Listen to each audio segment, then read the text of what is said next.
کہ ایک چونی 25 پیسے کی اس وقت قیمت یہ تھی کہ تقریباً 10 دن یا 12 دن تک ناشتہ اس میں ہو جاتا تھا چنے کے ذریعے سے. اور اتنے پیسے دینے کے لیے وہ آتے تھے مولانا ابن حسن کو اور یہ کہتے تھے کہ یہ میری طرف سے تحفہ ہے، رکھ لو، میری طرف سے تحفہ ہے.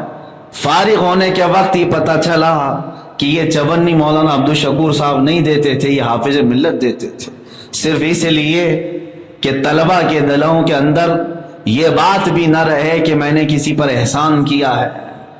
یہ ہوتے ہیں اللہ والے جو احسان کر کے بھی بھول جاتے ہیں کہ میں نے کچھ کسی کے ساتھ کیا تھا. انہی کی فضیلت میں قرآن کی آیتیں آئی ہیں. عزیزان گرامی وقار، میرے والد یہ بھی فرماتے ہیں ایک طالب علم شام کے وقت اس کو بخار ایسا آیا، بخار کے حالت میں وہ پڑھنے کے لیے بیٹھا تھا. حافظ ملت رحمۃ اللہ تعالی علیہ درسگاہ میں بیٹھے تھے اور کتابیں رکھی ہوئی تھی ڈیسک پر، اور وہ طالب علم چکرایا. چکرانے کے بعد اس کو قے ہونے لگی، الٹی آنے لگی. تو فرماتے ہیں وقت کا عظیم محدث حافظ ملت جو 39 سال تک بخاری شریف کی تعلیم دیتے ہوئے بڑے بڑے علماء کے استاد ہیں، اللہ مولانا ابن حسن صاحب فرماتے ہیں کہ میں نے دیکھا میرے اس ساتھی کو جو بخار آیا تھا الٹی کرنے لگا تو حافظ ملت نے اپنا کرتا، اپنا دامن سب سے پہلے اس کے آگے کر دیا. اس طالب علم نے پوری قے اور پوری الٹی ان کے جبے پر کی، اس کرتے پر اور جبے پر کر لی، اور اس کے بعد اپنے جبے کو سمیٹ لیا، اس کے منہ کو پوچھا اور اس کو سلا کر کے باہر گئے اور اس کی الٹی صاف کرنے لگے. یہ دیکھ کر کے ظاہر سی بات ہے کسی کے منہ سے قے نکلے تو لوگ بو سے بھاگ جائیں، لیکن وہ ایک طالب علم کی قے کو اپنے جبے میں لے کر کے باہر دھونے کے لیے جا رہے ہیں اور فرماتے ہیں کہ بیٹا اسی لیے میں نے جبہ سامنے کر لیا کہ اس کے منہ سے نکلنے والی قے کسی کتاب پر نہ پڑھے، یہ نجاست کسی کتاب پر نہ آئے. اس بچے کی ساری قے میں نے اپنے جبے پر لیا. عزیزان گرامی، وہ طالب علم بھی اپنے وقت کے شہنشاہ علم بنے، اپنے وقت کے امام علم و فن بنے. عزیزان گرامی، یہ آج عجز و انکساری آپ کی یہ تھی. حضور حافظ ملت رحمۃ اللہ تعالی علیہ کے پاس رہنے والے جو طلبہ، جو علماء ہیں، وہ عینی شاہدین آج بھی موجود ہیں. جنہوں نے ان کو دیکھا ہے وہ جانتے ہیں رات کے وقت نکلتے تھے. ایک جامعہ اشرفیہ مبارک پور بنانے کے لیے ایسا نہیں ہے کہ پورے کے پورے لوگ ایک ساتھ فوج در فوج آ کر کے اس مدرسے کو بنا دی. مبارک پور میں جس وقت آپ گئے وہاں پر بھی مخالفتیں بہت ہوئی آپ کی. شروع میں ایک وقت ایسا بھی آیا کہ حافظ ملت رحمۃ اللہ تعالی علیہ اپنے گھر میں کھانا بنا کر کے طلبہ کو کھلاتے تھے اور پڑھاتے تھے. اس وقت شاگردوں کی صرف 40 سے 50 کی ایک جماعت تھی جس میں بڑے بڑے وقت کے آج کے علماء ہیں جو ایک چھوٹے سے کمرے میں پڑھتے تھے. فرماتے ہیں کہ اس وقت بھی کمیٹی والوں نے حافظ ملت رحمۃ اللہ تعالی علیہ کے ساتھ کچھ برا سلوک کیا، جس کی وجہ سے طلبہ میں اور حضور حافظ ملت رحمۃ اللہ علیہ میں یہ معاملہ پیش آیا کہ ان کو مدرسہ چھوڑنا پڑا. اور ہوا یہ کہ حافظ ملت رحمۃ اللہ علیہ مبارک پور چھوڑ کر کے نکل گئے بہت دل برداشتہ ہو کر کہ انہوں نے اپنی زندگی وہاں پر لگا دی. صبح شام دوپہر رات محنت کرتے تھے، لیکن کچھ جاہلوں نے ان کے خلاف ایک محاذ چھیڑا اور ان کو اس مدرسے سے نکالنے کی کوشش کی اور آپ چلے گئے. لیکن جیسے ہی گئے مبارک پور میں سناٹا چھا گیا، پوری ویرانی آ گئی. اور اہل مبارک پور کو آج بھی یہ صحرا جاتا ہے کہ وہ چند جاہلوں کی جماعت اور کمیٹی کو دیکھ کر وہ خاموش نہیں رہے، بلکہ ہر گھر سے آدمی باہر آیا اور ان کی عورتیں، ان کے بچے حافظ ملت رحمۃ اللہ تعالی علیہ کی قدر کرتے تھے، سب کے سب نکل کر کے باہر آئے. گھوسی جو آج حافظ ملت کے استاد صدر الشریعہ کا گاؤں ہے وہاں پہنچے اور سبوں نے اپنے رو دھو کر کے معافی تلافی کی اور ان کے استاد کے پاس کہا کہ برائے مہربانی آپ حافظ ملت کو دوبارہ مبارک پور لے آئیں. اس لیے کہ حافظ ملت وہاں سے چل کر کے اپنے گاؤں یا بلرام پور میں ایک مدرسہ قائم کرنے کی غرض سے نکلے تھے.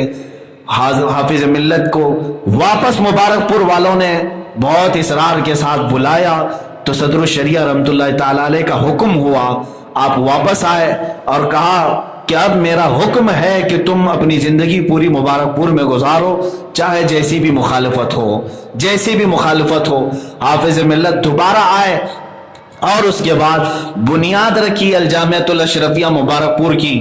آج جانتے ہیں مبارک پور، یہ جو جامعہ اشرفیہ مبارک پور ہے، یہ 1 گھنٹہ 2 گھنٹے کا مدرسہ نہیں ہے، بلکہ تقریباً 100 ایکڑ میں بنا ہوا ہے۔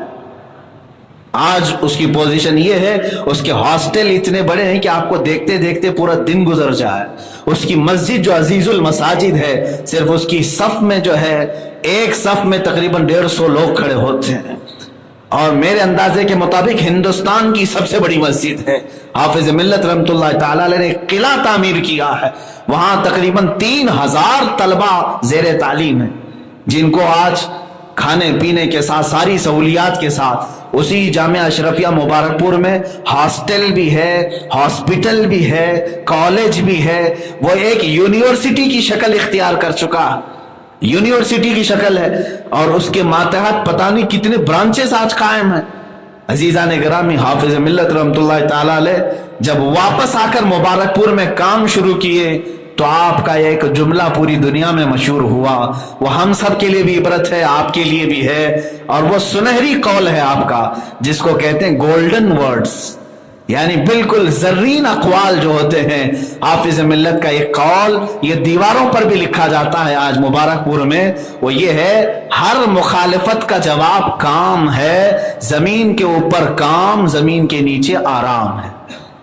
یہ دو ان کے گولڈن ورڈ ایسے ہیں جو ہر ایک کے لیے درس ہے کہ ہر مخالفت کا جواب کام ہے۔ کوئی اگر مخالفت کر رہا ہے تو تم اپنے کام کی شدت کو اور بڑھا دو، کام کی رفتار کو اور تیز کر دو، یہ کام ہی ہر مخالفت کا جواب ہے۔ حافظ ملت رحمۃ اللہ تعالی علیہ جب اس منشور پر عمل کرنے لگے، آپ نے عمل کر کے دکھایا۔ مبارک پور کے چند فسادی لوگ آپ کی مخالفت میں شاید مر بھی گئے، مجھے بھی نام معلوم نہیں، کسی کو نہیں معلوم، لیکن جس کی مخالفت کرتے تھے وہ چمکتا ہی گیا، بلکہ آج لوگ سلاموں میں اپنے اسے یاد کرتے ہوئے کہتے ہیں: حافظ دین و ملت پہ لاکھوں سلام۔ عزیزان گرامی وقار، دنیا میں کچھ مخالفتیں تو ہوتی ہیں لیکن اس کا جواب کام ہے، ہر مخالفت کا جواب کام۔ اور آپ یہ فرماتے تھے: زمین کے اوپر کام، زمین کے نیچے آرام۔ آپ کو ٹائیفائڈ بخار ہو گیا، اس قدر بخار، اس بخار کے عالم میں بھی آپ درس دینے کے لیے حاضر ہو جاتے تھے اور طلبہ کو پڑھاتے، یہاں تک کہ جس دن آپ کا انتقال ہوا اس دن بھی آپ طلبہ کو پڑھا رہے تھے، آخری دن بھی آپ نے بخاری شریف پڑھائی اور اس کے بعد وصال کر گئے رات کے وقت۔ وہ آخری دن بھی آپ کا تدریس میں گزرا ہے۔ اسی لیے کہا میں نے شروع میں کہ وہ لوگ کامیاب ہیں جنہوں نے اپنی زندگی کے لمحے ضائع نہیں کیے، فضول نہیں برباد کیے، بلکہ حافظ ملت کے اس قول سے ہی آپ اندازہ کرو، فرماتے ہیں جب سے میں بالغ ہوا آج تک تہجد نہیں چھوڑا۔ اندازہ کریں 84 سال کی عمر، 84 سال، اتنے سالوں میں وہ فرماتے ہیں کہ کبھی مجھ سے تہجد قضا نہیں ہوئی۔ تو یہ وہ لوگ ہیں جو زندگی کو اپنے صحیح انداز سے استعمال کرنے کا طریقہ جانتے ہیں۔ مجھے آج افسوس ہوتا ہے ان نوجوانوں پر جن کو اللہ نے مال بھی دیا، عقل سلیم بھی دیا اور ہنر بھی دیا، فن بھی دیا، لیکن وہ اپنی زندگی کے ان لمحات کو رات بھر پتہ نہیں کہاں گزار رہے ہیں۔ لوگ یہ سمجھتے ہیں نوجوانوں تمہاری زندگی کے یہ لمحات جو گیم میں گزارتے ہو، انٹرٹینمنٹ میں گزارتے ہو، سوال تو قیامت کے دن اس کا بھی ہونا ہے۔ بلکہ حدیث پاک میں نے اس سے قبل بھی عرض کیا تھا، حضور صلی اللہ تعالی علیہ وسلم ارشاد فرماتے ہیں 5 سوالات ایسے ہیں جس سے قیامت کے دن کسی کو چھٹکارا نہیں، کسی کو چھٹکارا نہیں۔ اس میں سے پہلا سوال یہ ہے کہ میں نے تجھے جوانی دی تھی، تو نے کہاں خرچہ کیا؟ تو جو جوان ہو رہے ہیں یا ہو گئے یا جن کی جوانی ختم ہوئی وہ سب اس میں شامل ہیں، بچوں کو چھوڑ کر جن کا انتقال بچپنے میں ہوا یہ سوال تو ہوگا جوانی دی گئی تھی تو نے کہاں خرچ کیا؟ میرے عزیزوں صرف جوانی کا حساب دیتے دیتے بعض لوگوں کو 300 سال گزر جائیں گے، بعض لوگوں کو 500 سال گزر جائیں گے۔ ٹائم کی فکر نہ کرو، 50,000 سال کے برابر کا ایک دن ہے قیامت کا دن، اور کھڑے رہنا ہوگا حساب دیتے دیتے۔ اسی لیے اپنی زندگی کو لہو و لعب میں استعمال کرنے کی بجائے، بیکار کے ضائع کرنے کی بجائے کچھ کام کی زندگی بناؤ، کچھ ایسا کرو کہ آنے والی نسلیں تمہیں یاد رکھیں۔ اور اسی لیے میرے آقا صلی اللہ تعالی علیہ وسلم کی حدیث سناتا ہوں، اذا مات الانسان انقطع عملہ، جب انسان مر جاتا ہے تو اس کے عمل سب ختم ہو جاتے ہیں، اب کچھ نہیں عمل کر سکتا۔ الا ثلاثہ، 3 عمل ایسے ہیں جو قبر میں بھی جاری رہتے ہیں، وہ قبر میں پہنچتا ہے تب بھی دنیا سے وہ 3 عمل کا ثواب اسے جاتا رہتا ہے، باقی سب بند۔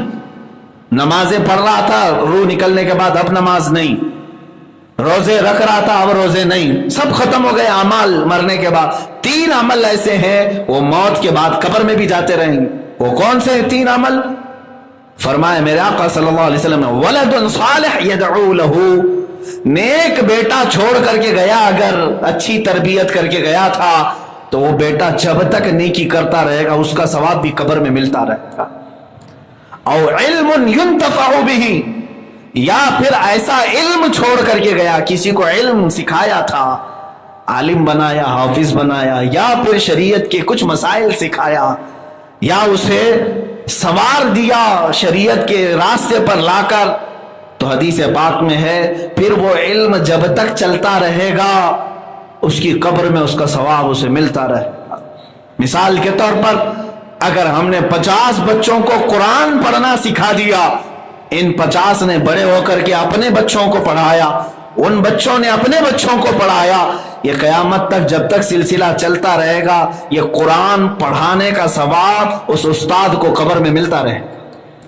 یہ چین ہے، ختم نہیں ہوگی۔ حدیث پاک میں تیسرا او صدقۃ جاریہ، یا کوئی صدقہ جاریہ، مسجد میں کچھ رقم لگا دیا تھا، مدرسہ بنا دیا تھا، اللہ کے نام پر کوئی چیز وقف کر دیا تھا، وہ چیز جب تک قائم رہے گی قبر میں اس کا ثواب اسے ملتا رہے گا۔ ان 3 کے علاوہ کوئی اور چیز نہیں۔ ایسا نہیں ہے کہ آپ اپنی میت کی طرف سے نماز پڑھیں گے اس کو نماز جائے گی، آپ روزے رکھیں گے روزے جائیں گے، اس کی قضا روزے آپ نہیں رکھ سکتے، اس کی قضا نمازیں آپ نہیں پڑھ سکتے۔ تو یہ تمام اعمال ختم ہوتے ہیں لیکن 3 چیزیں جاری ہیں۔ اب اندازہ کرو جس نے صرف قرآن پڑھایا ہو، قرآن دیکھ کر کے پڑھایا ہو، اس کا حال یہ ہے کہ جب تک وہ قرآن پڑھتا رہے اور دوسروں کو پڑھاتا رہے، یہ سلسلہ جب تک چلتا رہے گا اس پڑھانے والے کو اس کا ثواب قبر میں بھی ملتا رہے گا۔ اس معیار کے اعتبار سے جب میں حافظ ملت رحمت اللہ تعالی علیہ کو دیکھتا ہوں، اللہ اکبر، اتنا بڑا آپ کا مشن ہے کہ ایک جگہ پر ایک درسگاہ میں بیٹھ کر کے آپ نے صرف حافظ نہیں، صرف قاری نہیں، بلکہ عالم باعمل بنائے، مصلح قوم و ملت بنائے، بلکہ ایک ایک شاگرد ایسا بنایا جو خود اپنے ماتحت 1 لاکھ شاگردوں کو تیار کیا ہے۔ تو جتنے علماء بنے یا اب قیامت تک بنتے رہیں گے، یہ سب کا ثواب اس حافظ ملت کی قبر میں پہنچتا ہے۔ یہ روح الامین کے ذریعے سے اتارا گیا ہے، جبرائیل امین کے ذریعے سے، اے رسول آپ کے قلب اطہر پر اتارا گیا ہے تاکہ آپ اللہ سے ڈرنے والے ہوں۔ اب توجہ چاہتا ہوں، قرآن اللہ رب العزت کا علم ہے، اتارنے والے لے آنے والے جبرائیل امین ہیں، جس پر اتارا گیا وہ محمد الرسول اللہ ہے صلی اللہ تعالی علیہ وسلم۔ ان ذوات کی بات میں کر رہا ہوں، نہ کوئی اللہ رب العزت کے شان تک کوئی پہنچ سکے گا، نہ اس کے متعلق برا بھلا کہہ کر کے اس کی شان میں کوئی کمی کر سکے گا، نہ اللہ تبارک و تعالیٰ کو کوئی ضرر پہنچا سکے گا، نہ جبرائیل امین تک کوئی پہنچ سکے گا، نہ ہی محمد الرسول اللہ صلی اللہ علیہ وسلم تک۔ اور جب ان 3 کے ذریعے سے اللہ رب العزت نے قرآن اتارا جبرائیل کے ذریعے سے میرے آقا صلی اللہ علیہ وسلم کے قلب اطہر پر، تو قرآن جو رسول پاک کے سینے پر اترا وہ اتنا محفوظ اتارا گیا ہے، اتنا محفوظ کہ صبح قیامت تک 1000 مشینیں، 1000 کمپیوٹر، 1000 انٹرنیٹ لے کر کے بھی اس میں رد و بدل نہیں کر سکیں گے، نہیں بدل سکیں گے۔ آپ سوال کر رہے ہوں گے کیا اس میں بڑی بات ہے؟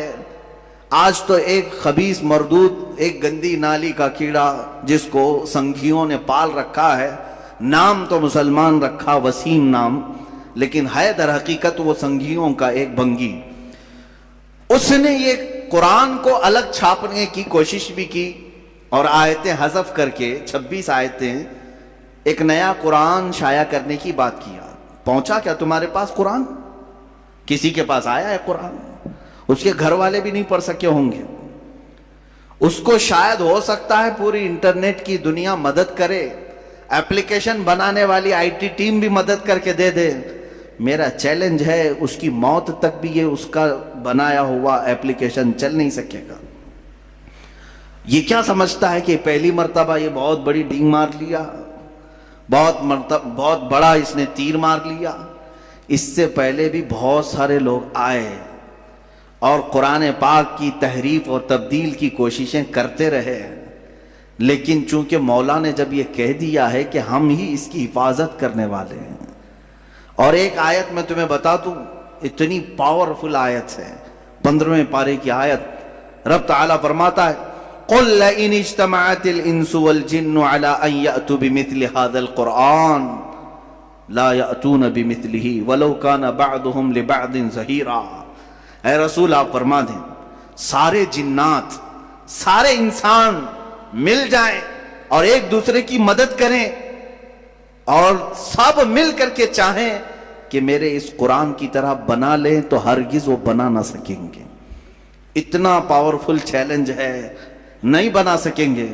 تم نکالنے کی کوشش تو کیے، دوسرا بنا کر کیوں نہیں لا سکے آج تک؟ خرابیاں ڈھونڈنے کی تو کوشش کیے، ایک اور قرآن کیوں نہیں بنا سکے آج تک؟ اس کے میسیجز کیا تم سمجھتے ہو عربوں کی طرح القاریہ ما القاریہ وما ادراک ما القاریہ؟ ایک سورے کو دیکھ کر کے کچھ عرب کے شاعروں نے بنا لیا تھا الفیل ما الفیل وما ادراک ما الفیل خرطومہ طویل۔ اس آیت کے وزن پر انہوں نے بھی سوچا ہم بھی بنا لیں گے، لیکن وہ خود ہی ہنس پڑے بنا کر، ان کو خود ہی لگا کیا بھدا ہم نے بنایا ہے۔ القاریہ ما القاریہ اس کا معنی ہی کچھ اور ہے، دل دہلا دینے والی۔ وہ قیامت کے متعلق ہے، کیا دل دہلانے والی؟ تم کیا جانو کہ کیا ہوتی ہے دل دہلانے والی؟ وہ قیامت کے منظر کو اللہ بیان فرما رہا ہے سورہ قاریہ میں، اور اس کے بدلے میں کچھ عرب کے جاہل شعراء بہت پیسے لے کر بنا کر لائے تھے کہ ہم بھی اسی ٹائپ کا کچھ بناتے ہیں۔ وہ بنایا کیا الفیل ملفیل وما ادراک ملفیل، ہاتھی تم کیا جانو ہاتھی، خرطومہ طویل اس کی سونڈ لمبی ہوتی ہے، اس کی پونچھ چھوٹی ہوتی ہے۔ اور اس کے بعد پھر ہنسنے لگے یہ کون سی سورہ ہے، یہ کون سی سورہ بنی؟ وہ خود اپنی بنائی ہوئی چیز پر ہنس پڑے اور پھر پھاڑ کے پھینک دیا۔ میرے عزیزو، عرب والے جو عربی کے بڑے بڑے بلیغ اور فصیح تھے، ان کے درمیان میرے آقا صلی اللہ علیہ وسلم نے صرف 3 آیتیں لکھ کر کے چیلنج کیا تھا۔ خانہ کعبہ پر پہلے شاعروں کے شعر لٹکائے جاتے تھے، کیونکہ عرب میں اس وقت لٹریچر کا دورہ تھا، جو سب سے اچھا شعر لکھتا وہ خانہ کعبہ کے دروازے پر لٹکایا جاتا، اور جب کوئی دوسرا اس کا جواب لکھتا تو یہ پہلا والا نکال دیا جاتا، پھر نیا والا لگایا جاتا تھا، مقابلہ ہوتا تھا۔ یہ مقابلہ کئی سال تک چلا، کئی دنوں تک چلا، جب قرآن پاک کی 3 آیتیں میرے آقا صلی اللہ علیہ وسلم نے لے جا کر کے لگایا، انا اعطیناک الکوثر فصل لربک وانحر ان شانئک هو الابتر۔ 3 ہی چھوٹی آیتیں ہیں، چھوٹی آیتیں، اور قرآن پاک کی سب سے چھوٹی سورہ بھی ہے۔ اتنا ہی لے جا کر کے میرے آقا صلی اللہ علیہ وسلم نے خانہ کعبہ کے پاس لٹکا دیا۔ اب عربوں کو تکلیف ہوئی کہ اس کا جواب تو ہونا چاہیے، شاعروں کو بلاؤ، پیسے دے کر کے بلایا گیا، آؤ اس کا جواب دو۔ بہت سارے آئے دیکھے، کیونکہ اس کا جواب لکھنا معمولی نہیں تھا۔ یہ ہے تو چھوٹی سورہ، لیکن معنی کے اعتبار سے ہر آیت میں ایک سمندر موجود ہے۔ اس کے مفاہیم، اس کے ترجمے کرنے بیٹھ جائیں، ہر لفظ کا ایک بہت ہی بلیغ معنی ہے، فصیح معنی ہے۔ تو ایک بہت بڑا شاعر آیا، اس نے کہا میں جواب لکھ دیتا ہوں۔ اس نے اس کے نیچے اپنی جانب سے لکھ دیا ما ھذا کلام البشر، اسی کے وزن پر لکھا اس نے، انا اعطیناک الکوثر فصل لربک وانحر ان شانئک ھو الابتر، اتنا لکھا تھا۔ نیچے اس نے جا کر کے لگا دیا ما ھذا کلام البشر۔ وہ کہتا ہے میں اس کا جواب یہ لکھتا ہوں، یہ بشر کا کلام ہو ہی نہیں سکتا، یہ کسی انسان کا کلام ہو ہی نہیں سکتا۔ اس کے بعد پھر یہ خانہ کعبہ پر یہ لٹکانے کا سلسلہ بھی بندی ہو گیا۔ آخری مرتبہ قرآن کی وہی سورہ لگائی گئی اور آج تک پھر دوبارہ کوئی چیلنج کے لیے لا نہیں سکا۔ عزیزان گرامی، میں تم سے یہ کہنا چاہتا ہوں کہ تمہارے ہاتھوں میں جو قرآن مقدس ہے اس کو معمولی نہ سمجھو۔ یہ اللہ رب العزت کی سب سے اخیر میں آنے والی کتاب، سب سے عظیم اسباق لی ہوئی کتاب، جس کے اندر اللہ نے زمانے ماضی کے قصص بھی بیان کیے، احکام شرعیہ بھی بیان کیے، آنے والے حالات بھی بیان کیے، تمہاری زندگیوں کی کامیابیوں کے راز بھی بیان کیے، لوگوں کے تباہ ہونے کے اسباب بھی بیان کیے، لوگوں کے معاشی حالات کیسے صحیح ہوں اس کے طریقے بھی بیان کیے، تمہارے اخلاق کیسے درست ہوں یہ تمام نکات بھی بیان کیے۔ یہ قرآن پاک ذخیرہ ہے علوم کا۔ میں نے اس سے قبل شاید 1 سال پہلے قرآن مقدس کے متعلق تقریباً بہت ساری چیزیں گھیر کر کئی علوم کو بیان کیا تھا کہ سائنس کی کتنی فیکلٹیز اس کے اندر سے نکلتی ہیں۔ ایمبریالوجی کو قرآن پاک سے بتایا گیا ہے، بچہ پیدا ہونے کے جو یعنی مراحل ہوتے ہیں، 9 مہینے، آج جا کر ڈاکٹروں نے جو بتایا ہے، پہلے نطفہ ہوتا ہے، پھر علقہ ہوتا ہے، پھر مضغہ ہوتا ہے، یہ کس طرح سے بنتا ہے، پروسیس کیا ہے، قرآن پاک نے ایمبریالوجی کا پورا وہ پورے تھیسس اس میں بیان کر دیے تفصیل کے ساتھ۔ علم نباتات، علم جمادات، علم فلکیات، علم ارضیات، علم نجوم، تمام چیزوں کو قرآن نے گھیرا ہے۔ ہر علم کا کوئی نہ کوئی حصہ اس میں تمہیں ملے گا۔ اور رہی بات میتھمیٹکس کی، اللہ اکبر، پورے قرآن کی آیتیں میتھ سے ایسی جوڑی گئی ہیں الگ الگ انداز سے، جس نے قرآن کو دیکھا ہے اس نے ویسی تشریح بھی کی ہے۔ جانتے ہیں آپ، یہ 1400 سالوں سے قرآن دنیا کی سب سے زیادہ پڑھی جانے والی کتاب ہے۔ یا میرا تجزیہ نہیں ہے، میرا تجزیہ نہیں ہے، انٹرنیٹ پر موجود بڑے بڑے ماہرین جو دنیا کا سروے کرتے ہیں انہوں نے یہ نکال کر کے بیان کیا ہے کہ سب سے زیادہ آج دنیا میں جو کتاب پڑھی جاتی ہے وہ صرف قرآن پاک ہے۔ اور قرآن کا لفظی معنی بھی یہی ہوتا ہے جس کو کثرت سے پڑھا جاتا ہو، کثرت سے پڑھا جاتا ہو۔ یہاں آپ مجھے بتاؤ، جتنے بھی مسلمان ہیں، ہو سکتا ہے ان میں سے کسی نے قرآن ختم نہ کیا ہو، حالات ایسے آ گئے ہوں، لیکن کچھ بھی ہو، بغیر قرآن کے میں سمجھتا ہوں کوئی مسلمان ہی نہیں رہتا۔ قرآن پاک میں کلمہ طیبہ بھی ہے، لا الہ الا اللہ محمد الرسول اللہ۔ اگر وہ اتنا بھی پڑھتا ہے تو گویا کہ قرآن کی 2 آیتیں اسے معلوم ہیں۔ اگر وہ نماز پڑھتا ہے، سورہ فاتحہ آتی ہے، اس کا مطلب ہے وہ قرآن پڑھتا ہے۔ قل هو اللہ احد اس کو آتی ہے، اس کا مطلب ہے وہ قرآن پڑھتا ہے۔ انا اعطیناک الکوثر اسے آتی ہے، اس کا مطلب ہے وہ قرآن پڑھتا ہے۔ اتنا قرآن پڑھنے والے تم کروڑوں مسلمانوں کو دیکھو گے، کروڑوں مسلمان ہیں۔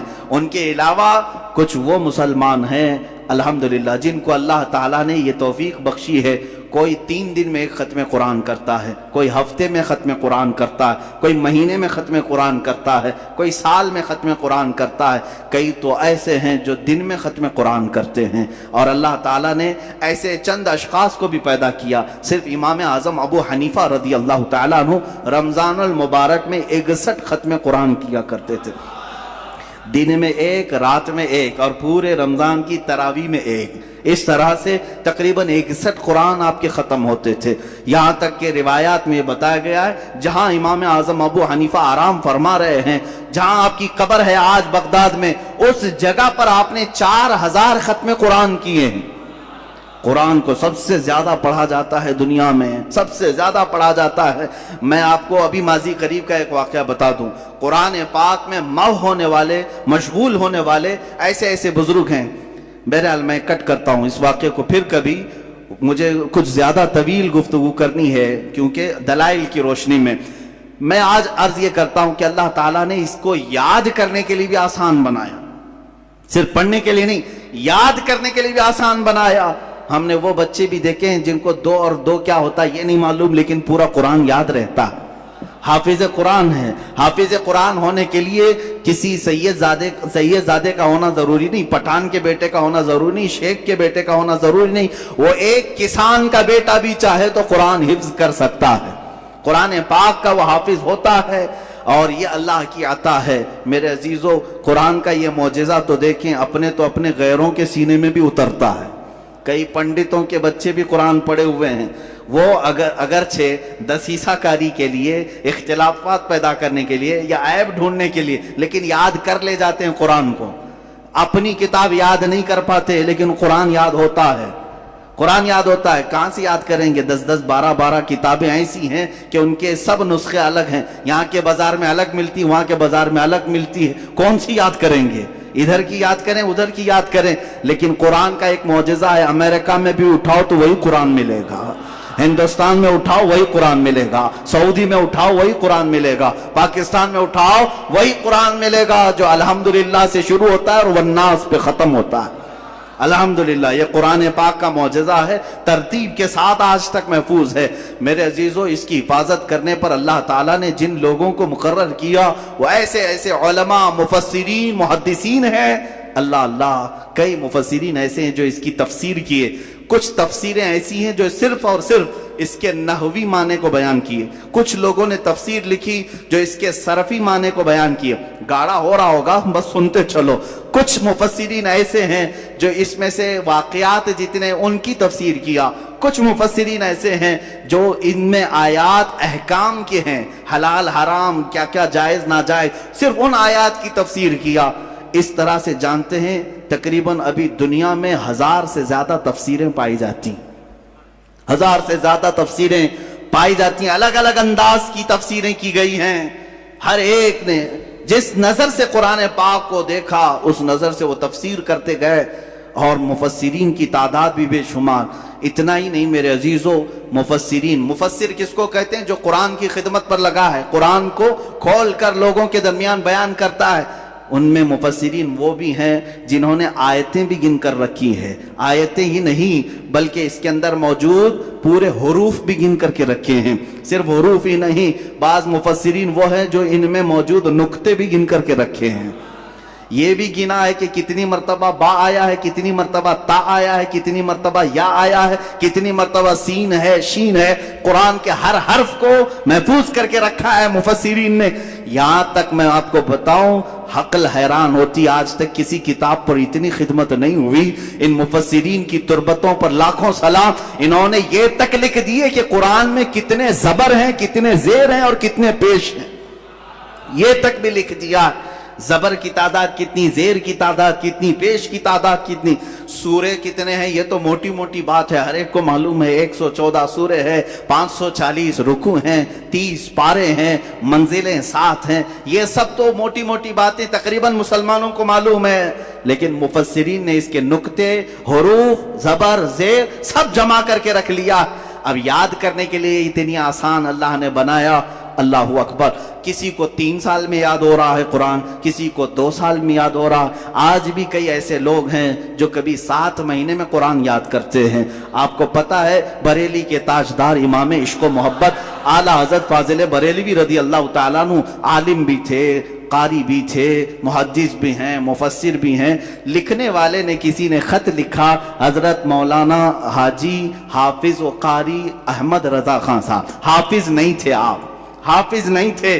خط آیا، شعبان کی 29ویں تھی، آپ نے دیکھا کہ میرے نام پر حافظ بھی اس نے لکھ دیا۔ لوگ اگر میرے بارے میں گمان کرتے ہیں کہ میں حافظ ہوں تو کیوں نہ حفظ شروع کروں۔ فرماتے ہیں کہ روزانہ پھر آپ نے قرآن اٹھایا اور فجر کے بعد تلاوت شروع کرتے، 1 پارہ تلاوت کرتے، بلکہ یاد کر کے رات کو تراویح میں سنا دیتے۔ جب 30ویں تراویح آئی تو اعلیٰ حضرت حافظ قرآن بھی ہو چکے تھے۔ اللہ تعالیٰ نے ان کے سینوں کو کھول رکھا تھا، کوئی 1 مہینے میں حافظ قرآن ہوتا ہے۔ اچھا، اور اوپر جائیں، امام اعظم ابو حنیفہ رضی اللہ تعالیٰ عنہ کے ایک شاگرد ہیں، ان کے ایک شاگرد ہیں, 2 شاگرد مشہور ہیں, امام ابو یوسف اور ایک امام محمد بن حسن شیبانی. یہ چھوٹے تھے جب امام اعظم کے پاس پڑھنے کے لیے آئے تھے, داڑھی مونچھ بھی نہیں تھی. امام اعظم ابو حنیفہ رضی اللہ تعالیٰ عنہ چھوٹے لوگوں کو قریب رکھنے سے تھوڑا سا بچتے تھے, کہتے کہ اور پڑھ کے آؤ, جب تھوڑی جوانی آ جائے تب مت درسگاہ میں بیٹھنا. امام محمد بہت بچپن میں ہی علم کے طلبگار تھے, شوق زیادہ تھا, آئے اور کہا کہ حضور آپ کی درسگاہ میں بیٹھنا چاہتا ہوں. امام اعظم نے دیکھا کہ یہ ہٹتا نہیں, جاتا نہیں, تو ایک شرط لگا دیا, کہا بیٹا میں اسی کو پڑھاتا ہوں جو حافظ قرآن ہوتا ہے, کیا تو حافظ ہے؟ کہا نہیں حافظ تو نہیں. امام اعظم نے کہا اس کو چھٹی کریں, حفظ کرنے میں جو زمانہ گزرے گا اس کے بعد آئے گا. امام محمد بن حسن شیبانی چلے گئے, یعنی دل میں بات تو رہی کہ درسگاہ میں بٹھایا نہیں, چلو ٹھیک ہے, جا کر کے پھر 8 دن کے بعد واپس دوبارہ آئے. امام اعظم ابو حنیفہ نے کہا پھر آ گئے تم, میں نے تمہیں بھیجا تھا. امام محمد بن حسن کہتے ہیں حضور پورا قرآن حفظ کر کے آیا ہوں. آپ نے 8 دن قبل کہا تھا اس 1 ہفتے میں حفظ قرآن کر کے آیا ہوں. یہ اللہ کا کلام ہے, وہ جس کے سینے میں چاہے اتار دے, اور یہ رب ذوالجلال کی عطا ہے. یہ تو میں دنوں کی تعداد بتا رہا ہوں, کوئی مہینے میں, کوئی 6 مہینے میں, کوئی سال, 3 سال, 8 دن. مولا اگر چاہے تو منٹ میں بھی کسی کے سینے میں اتارے, یہ اس کا کرم ہے. ذالک فضل اللہ یؤتیہ من یشاء, وہ اللہ کا فضل ہے, وہ جسے چاہے عطا فرمائے. عزیزان گرامی وقار, قرآن کے بارے میں ہم مسلمانوں کا عقیدہ وہی ہے جو صحابہ اکرام کا عقیدہ رہا, جو تابعین کا عقیدہ رہا. ہم قرآن کو ہر کتاب سے فوقیت دیتے ہیں, ہر کتاب سے. دیتے کیا ہے؟ حقیقت میں اس کی حقیقت ہی یہ ہے کہ قرآن اللہ کی کتاب ہے, اور اس سے بڑھ کر روئے زمین پر کوئی کتاب نہیں, کوئی کتاب نہیں. آج تک محفوظ کتاب پوری دنیا میں صرف قرآن پاک ہے. یہ میرا چیلنج ہے, اگر کوئی اسے توڑ سکتا ہے تو توڑ کر کے دکھائے. میں قرآن پاک کی ہر حرف اور ہر آیت, ہر سورے کو ثابت کر کے دکھاؤں گا کہ 1400 سال سے قرآن کیسے محفوظ ہے, اور باقی دوسری کتابوں میں کیا کیا خرد برد ہوا ہے وہ بھی ہمیں پتا ہے. کس کے کتنے نسخے ملتے ہیں, کتنے الگ الگ کتابیں کہاں کہاں سے شائع ہوتی. مقدس کتابوں کی بات کر رہا ہوں, سب خرد برد ہو گئے ہیں. کبھی پنڈتوں نے بدل دیا, کبھی پادریوں نے بدل دیا, کبھی یہودیوں کے حکیموں نے بدل دیا. جیسے جیسے موقع آتا رہا وہ اپنی مقدس کتابوں کو بدلتے رہے. قرآن ایک ایسی کتاب ہے جس کو اللہ تعالیٰ نے ہر ایک کے ہاتھ سے محفوظ رکھا ہے, کوئی اس کو بدل نہیں سکا. اب آؤ اصل موضوع پر میں آ جاتا ہوں, اس لیے کہ شاید یہ وقت بھی ناکافی ہو جائے گا. آج اس بات کو نوٹ کر کے چلے, میں جواب دے رہا ہوں.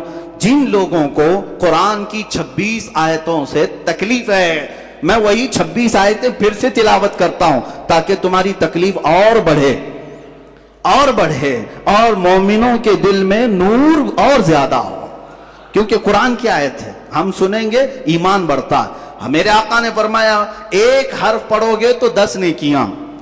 کتنے؟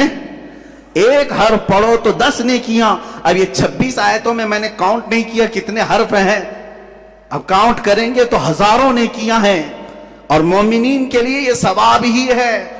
اور ان لوگوں کے لیے اگر تکلیف ہے تو اعلیٰ حضرت کا وہ شعر میں عرض کر کے آگے بڑھتا ہوں.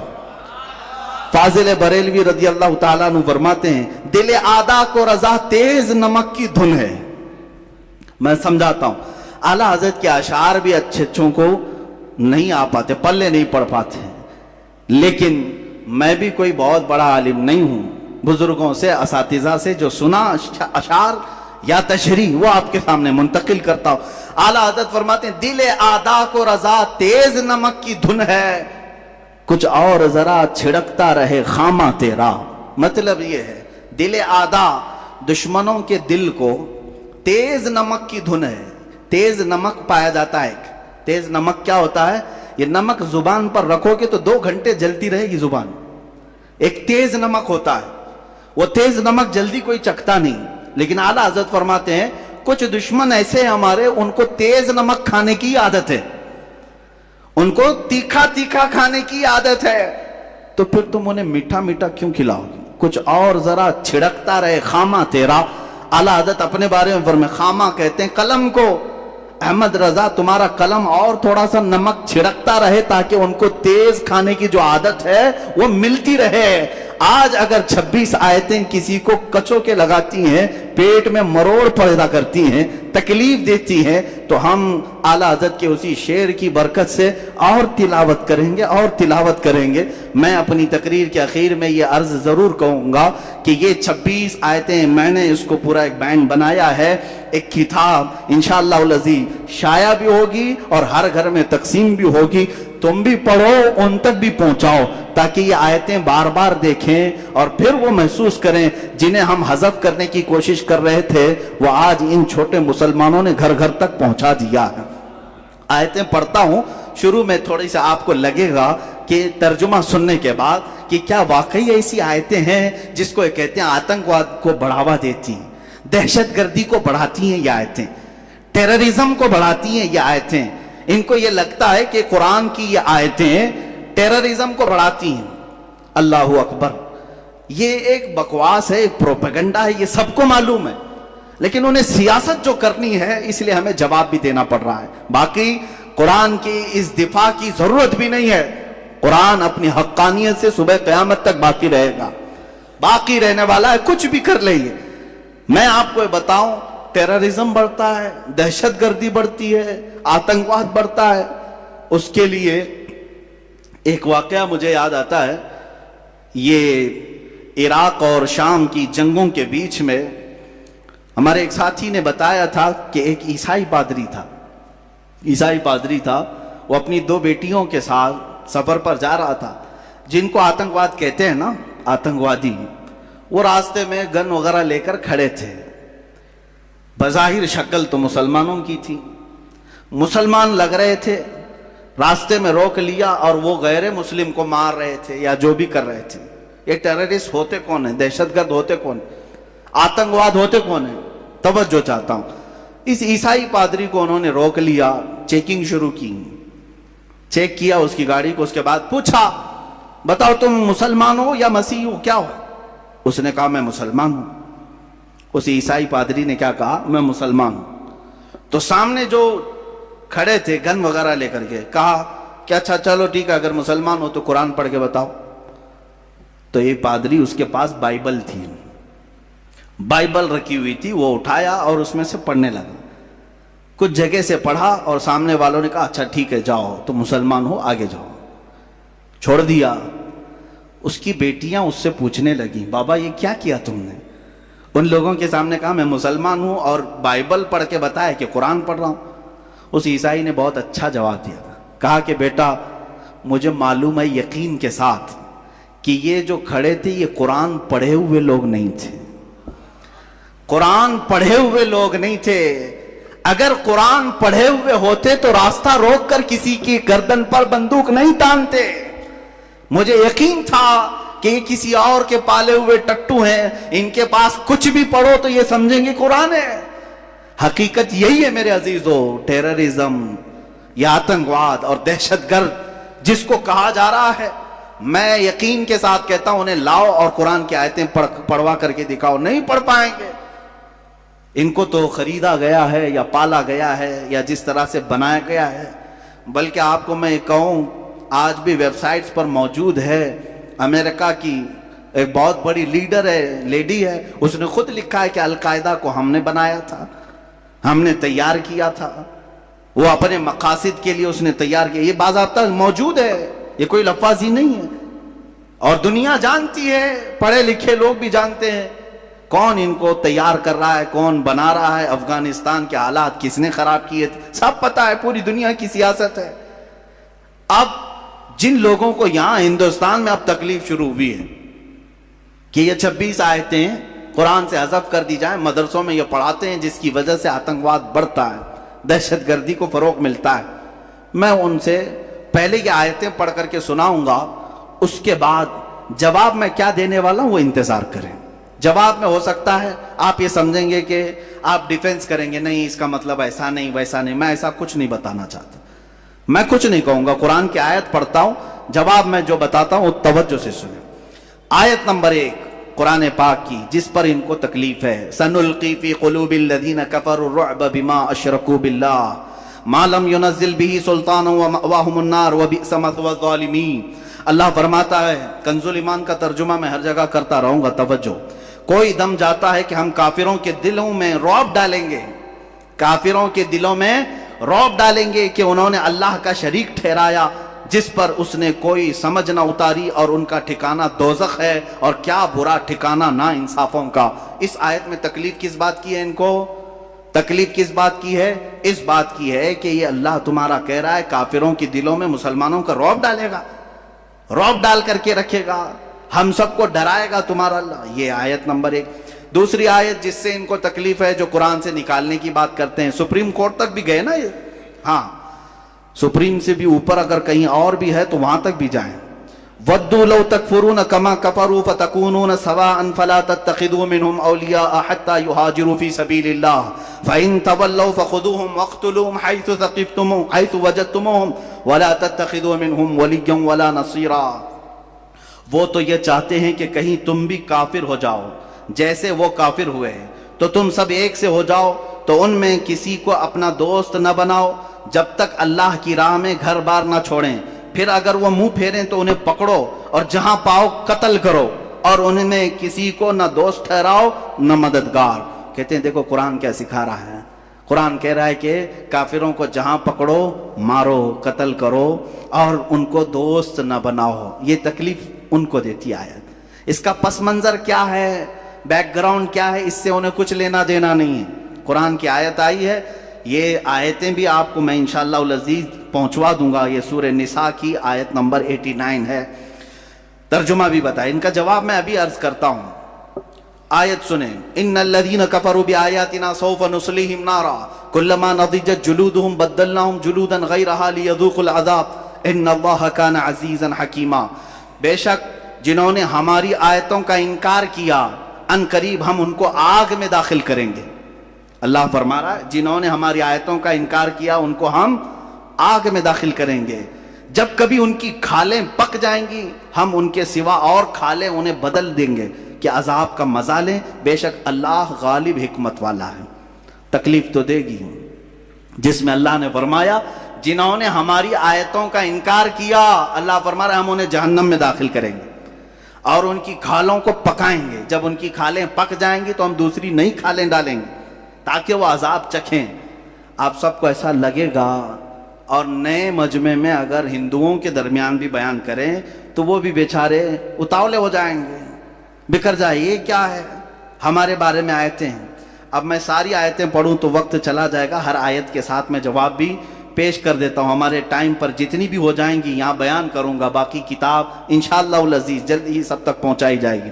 میں نے جو آیت پڑھی پہلے, اللہ نے جو فرمایا ہے کہ ہم تمہارا رعب کافروں کے دلوں میں ڈالیں گے, یہی آیت ہے نا. اور اس سے ان کو اعتراض ہے کہ یہ کیسی بات ہے کہ قرآن کہتا ہے تمہارا رعب ہمارے دلوں میں ڈالیں گے. اللہ فرما رہا ہے نا, اللہ فرما رہا ہے. چلو ٹھیک ہے, ہم اللہ کے بندے ہیں. اللہ اگر ہمیں یہ بات فرما رہا ہے تو ہم تو ناز سے جھومیں گے. اللہ جب یہ فرما رہا ہے کہ ہم تمہاری مدد کر رہے ہیں اور تمہارا رعب کافروں کے دلوں میں ڈالیں گے, ذرا آؤ اب جواب کے طور پر میں اس کا دفاع اپنے الفاظ میں نہیں کرنا چاہتا, ہم بھگوت گیتا کو ہی اٹھا لیتے ہیں. شریمد بھگوت گیتا میرے پاس موجود ہے, پوری کتاب میرے پاس ہے. اس کا اردو ترجمہ جس نے کیا ہے وہ بھی میرے پاس موجود ہے. پرم پوجیہ ایسی بھکتی ویدانت سوامی شریلا پربھو پاد جنہوں نے اس کا ترجمہ کیا ہے, وہ کتاب میرے پاس موجود ہے اور میں پوری تیاری کر کے لے کے آیا ہوں. یہ آپ کے سامنے آج بیان کر رہا ہوں. میں اس کو پورے طور پر محفوظ رکھنا چاہتا ہوں. اس کے بعد کوئی مسلمان اپنے آپ کو ڈیفنس والے لیول میں نہ لے جائے کہ وہ حملہ کرتے رہیں اور ہم جواب دیتے رہیں. نہیں, ہم بتاتے ہیں کہ ان کی کتابوں میں کیا کیا سخت باتیں لکھی گئی ہیں. مارو, کاٹو, پکڑو, توڑو سب ہے, اور تم کہتے ہو کہ قرآن میں ہے یہ سب چیزیں. اب پڑھتا ہوں, سنو. رگ وید بھی ہے, ان کے 4 وید مشہور ہیں, یجر وید, اتھر وید, سام وید, رگ وید. یہ رگ وید جو ان 4 ویدوں میں سے ایک مشہور وید ہے, اس کی میں پورے ریفرنس کے ساتھ لے آیا ہوں. منڈل 1 سکھ 66 ورس نمبر 4. ان کی آیت نمبر جو 4 ہوتی ہے, اگنی کے بارے میں, آگ کے بارے میں کہہ رہے ہیں. جو آیت آپ نے پڑھا نا, اللہ نے فرمایا کہ ہم تمہارا رعب کافروں کے دلوں میں ڈالیں گے. سیم ٹو سیم ٹاپک اس رگ وید میں کہا جا رہا ہے کہ آگ جو اگنی ہوتی ہے، وہ کہہ رہا ہے، بھگوان کہتا ہے کہ آگ کے بارے میں کہا جا رہا ہے کہ یہ دہشت پیدا کرنے والی آگ دہشت کے ساتھ حملہ کرے گی. دہشت کا لفظ تو ہمارے پورے قرآن میں کہیں نہیں ہے، ٹیررسٹ کا لفظ پورے قرآن میں کہیں نہیں ہے، لیکن جنہوں نے رگ وید کا ترجمہ کیا ہے انہوں نے دہشت کا لفظ استعمال کیا ہے. دہشت گردی قرآن میں نہیں آئی. اب یہ اگر بتائیں گے تو کچھ لوگوں کو برا لگے گا، اور برا لگے تم چپ ہو جاؤ، ہم بھی چپ ہو جاتے ہیں. ضرورت نہیں چھیڑ خانی کرنے کی. قرآن پر تم نے انگلیاں اٹھائی تو ہم بتاتے ہیں دہشت کا لفظ کہاں کہاں آیا ہے. قرآن نے کہا ہم تمہارا رعب ان کے دلوں میں ڈالیں گے، اور تم کہہ رہے ہو تمہاری کتاب میں ہے دہشت والی آگ سے ہم سب کو جلائیں گے. آیت نمبر 2، دوسری آیت، اچھا، جس میں اللہ تعالیٰ نے یہ فرمایا ہے وَاقْتُلُوهُمْ حَيْثُ ثَقِفْتُمُوهُمْ، بلکہ یہ آیت سنیں، یا ایھا الذین آمنوا انما المشرکون نجس.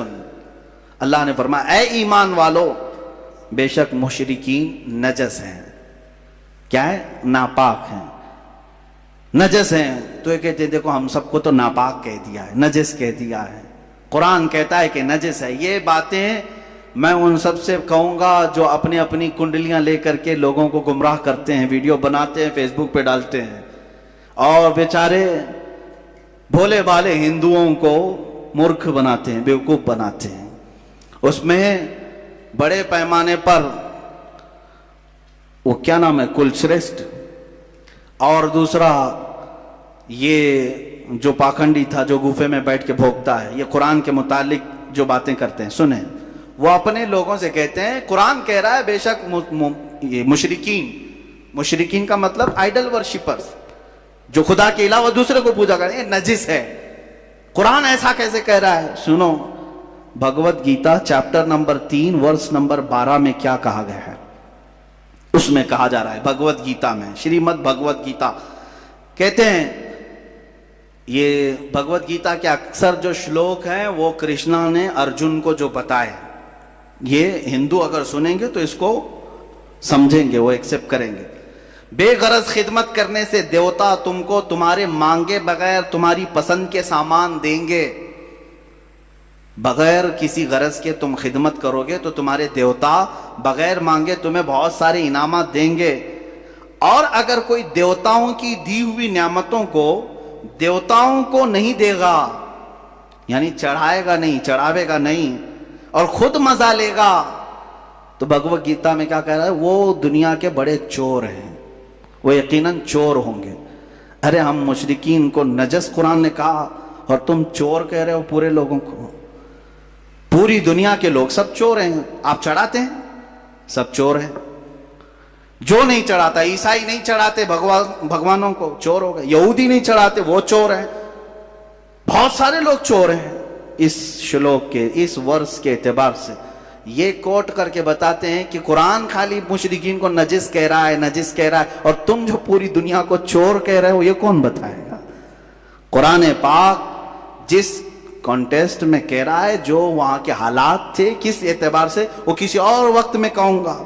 دیکھیں حقیقت یہ ہے کہ قرآن کی یہ آیتیں جو سورہ توبہ کی اکثر آیتیں ہیں جس پر ان کو اعتراض ہے، سورہ توبہ مدینے میں نازل ہوئی، مدنی سورہ ہے، اور اس میں جہاد کا حکم آیا اور مارنے کا جو حکم آیا وہ کن کے لیے تھا؟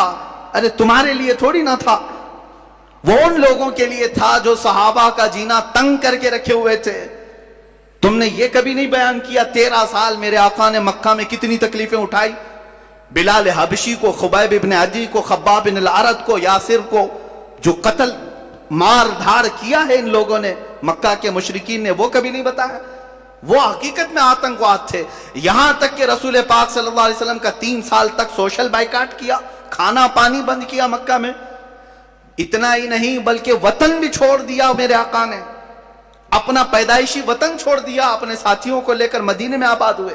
اب مجھے بتاؤ، جو اپنا سب کچھ چھوڑ کر کے گیا ہو، مدینے میں جا کر کے وہ راحت کی سکون کی سانس لے رہا ہو، وہاں پر بھی یہ کیڑے اگر پہنچیں تو کیا اللہ تعالیٰ حکم نہیں فرمائے گا کہ اب ان کو پکڑو؟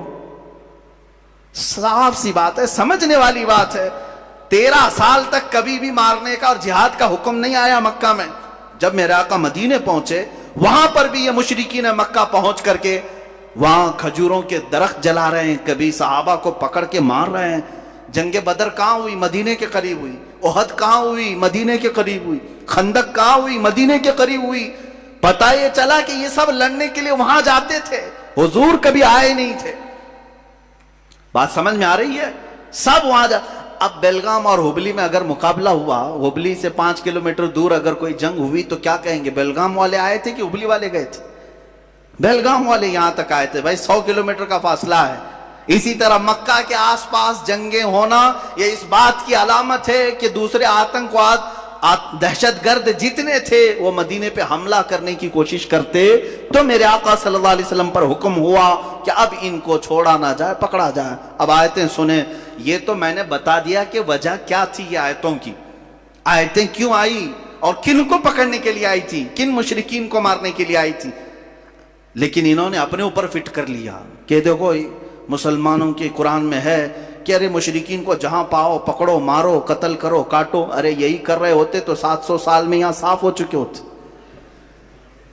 نہیں کیا نا, 700 سال تک تھے. یہ آیت کیونکہ ہر حاکم کو بھی معلوم ہے اور ہر عالم کو بھی معلوم ہے کہ یہ آیت مشرکین مکہ کے بارے میں نازل ہوئی تھی. مشرکین مکہ کے بارے میں جنہوں نے بہت ستایا, پریشان کیا, گھر بار لوٹا ہے.